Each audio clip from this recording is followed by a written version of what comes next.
mes amis, bienvenue aux Vitamines du Cœur. Aujourd'hui, je vais parler de comment gérer le toucher de Dieu. De quoi est-ce que je parle? Certains d'entre vous, peut-être, vous avez eu un moment puissant avec Dieu où il vous a touché. Vous avez eu cette rencontre exceptionnelle, puissante. Vous avez reçu quelque chose de puissant de la part de Dieu. Amen. Et la question est, à partir de ce moment, qu'est-ce que vous allez en faire? Comment allez-vous gérer ce que vous avez reçu? On voit en fin de compte dans la Bible l'exemple des 10 lépreux qui, eux, ont reçu un toucher de Dieu. Ils ont reçu tous une guérison. Vous vous rappelez, les 10 lépreux aussi, la lèpre, en fin de compte, c'est une maladie qui attaque les nerfs et qui fait en sorte que vous n'avez plus aucune sensation dans votre corps. Un lépreux va se cogner, ne rien ressentir, et des fois, je me rappelle en Inde, un lépreux allait perdre des doigts, des pouces, leur nez, parce que pendant la nuit, les rats allaient grignoter leurs doigts de pied et leur nez, et ils ne ressentaient rien du tout. Bon, je m'excuse de cette image graphique, mais vous voyez de ce dont je parle. Et alors ces 10 lépreux sont allés vers Jésus, ont crié « Aie pitié de nous ». Jésus leur a parlé « Allez vous montrer allez à Jérusalem, vous montrer au sacrificateur ». Et ils ont obéi simplement. Ils sont retournés et à mi-chemin, ils se sont aperçus que la lèpre était partie de leur corps. Comment? Apparemment, ils ont ressenti quelque chose, alors qu'avant, ils ne pouvaient rien ressentir, vous comprenez. Et alors, des 10, un seul est retourné vers Jésus. Un seul a fait demi-tour. Je ne sais pas à combien de distance cela faisait, je ne sais pas. Mais des 10, un seul est revenu vers Jésus. Et Jésus leur a même dit, mais où sont les 9 autres? N'y en avait pas-t-il 10 qui ont été touchés, qui ont été guéris? Et ça nous montre que Jésus, que là des 10 lépreux, 9, amen, ils ont tous reçu la guérison, mais un seul a su gérer cette guérison avec honneur. Comment?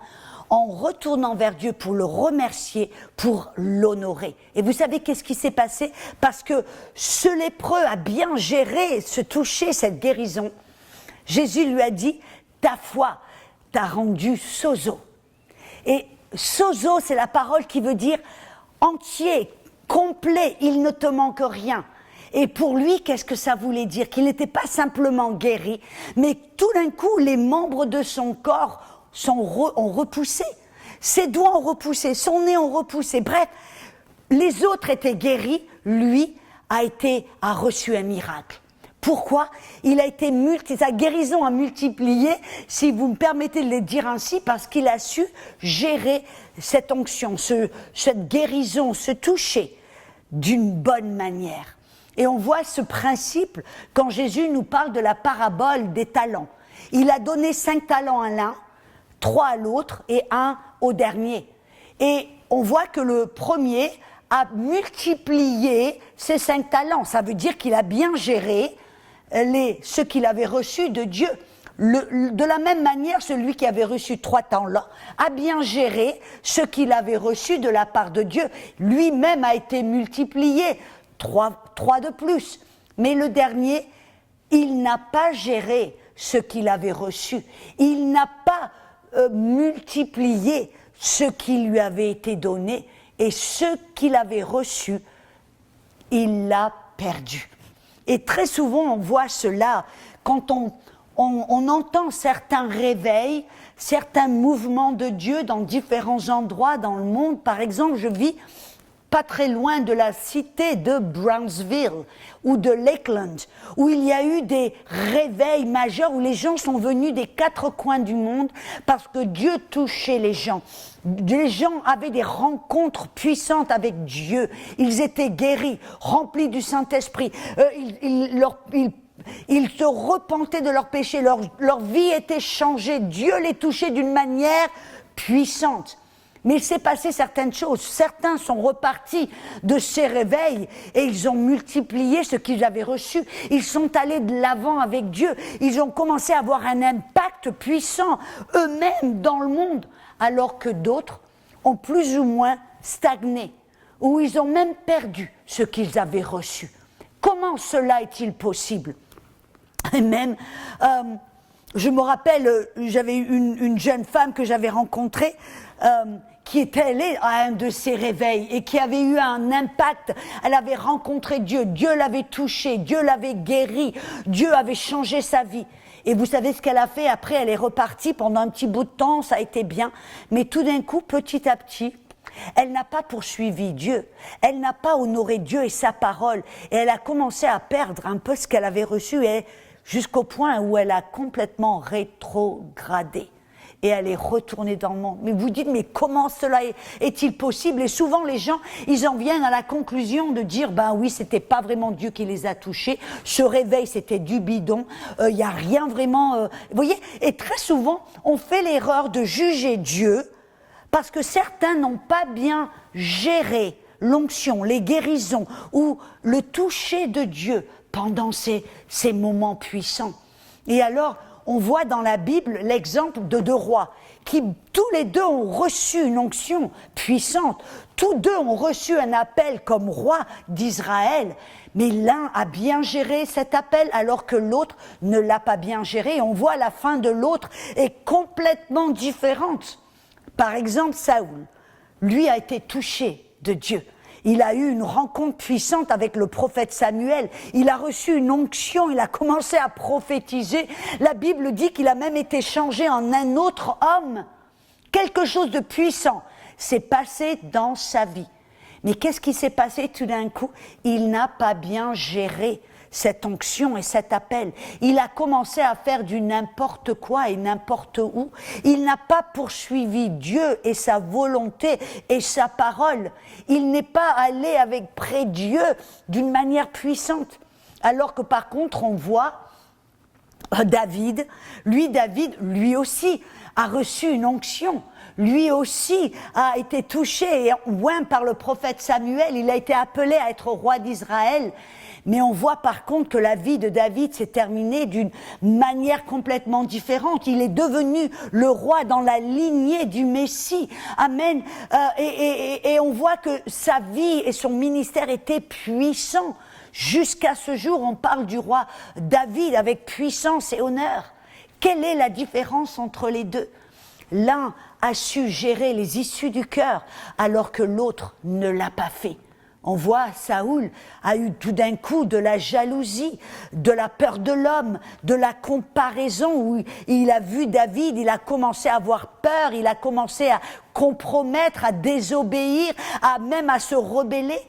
Et quand le prophète l'a confronté, au lieu de se repentir, de tourner, de changer, il a simplement dit « Ah oui, d'accord, mais bénis-moi quand même ».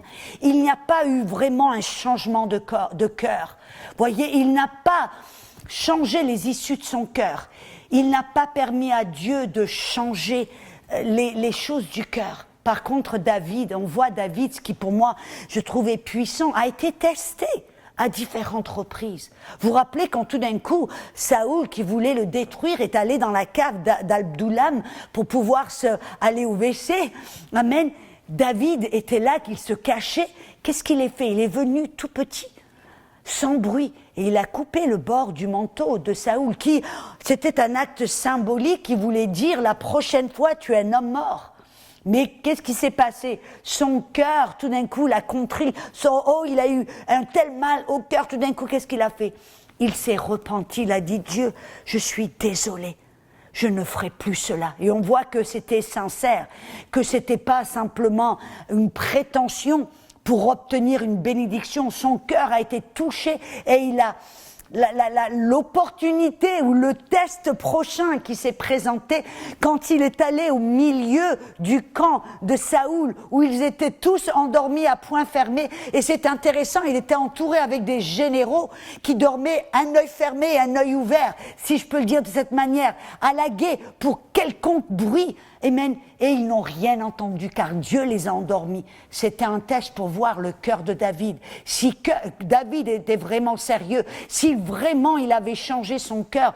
Et qu'est-ce que David a fait? Il est venu, il a pris la lance, il a pris l'outre d'eau, il est parti. Et plus tard, alors qu'il était en haut de la montagne, il a crié, dit « Saoul, Saoul, tu vois, j'aurais eu l'opportunité de tuer, mais je ne l'ai pas fait. une deuxième fois. Et là, on voit le cœur de David. C'est pour ça que David était un homme après le cœur de Dieu, qui poursuivait Dieu, qui permettait à Dieu de regarder son cœur et de gérer les issues de son cœur. Amen. Et c'est comme cela, mes amis, que l'on peut gérer le toucher de Dieu. C'est comme cela que l'on va prendre et commencer à partir de ce que Dieu fait dans notre vie, ce toucher, cette rencontre puissante et de la développer, d'aller de l'avant, de multiplier, d'aller de foi en foi et de gloire en gloire. Amen. C'est à nous, amen, de le décider. C'est à nous de le faire. Amen. Et cela me montre l'exemple d'une femme pour laquelle j'ai prié. Elle était dans l'hôpital, ils lui ont donné quelques heures à vivre. Elle avait des tubes attachés partout sur son corps, elle était l'image de la mort.